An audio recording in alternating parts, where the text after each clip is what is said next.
اعوذ باللہ من الشیطان الرجیم بسم اللہ الرحمن الرحیم۔ خلاصہ مضامین قرآن پارہ نمبر 9۔ قرآن کریم کے پارہ نمبر 9 کے بعض اہم نکات۔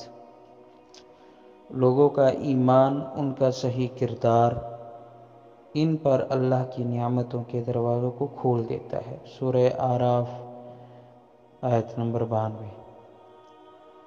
اللہ تعالیٰ کی ذات کبھی کبھی خشک سالی، محصولات کی کمی کے ذریعے غافل لوگوں کو بیدار کرتی ہے۔ سورہ اعراف آیت نمبر 13۔ اللہ تعالیٰ کی ذات نے تمہارے لیے بیویاں پیدا کی ہیں تاکہ تم ان کے پاس آرام اور سکون حاصل کر سکو۔ سورہ اعراف آیت 1:8-9۔ جن کو تم اللہ کے بجائے پکار رہے ہو وہ تمہاری مدد کرنے کی طاقت نہیں رکھتے۔ سورہ اعراف آیت نمبر 157۔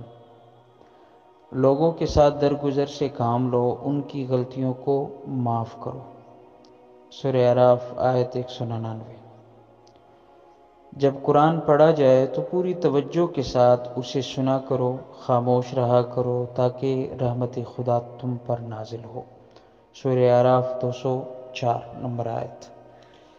حقیقی مومن وہ ہیں جو نماز پڑھتے ہیں، راہ خدا میں خرچ کرتے ہیں، اللہ پر توکل کرتے ہیں۔ سورہ انفال 43 نمبر آیت۔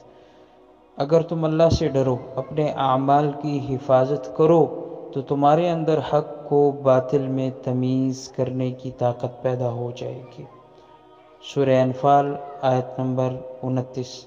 اللہ کے نزدیک تمام حیوانوں میں سے بدترین حیوان وہ ہے جو غور و فکر نہیں کرتے اور حق کو نہیں سمجھتے۔ سورہ انفال آیت نمبر 22۔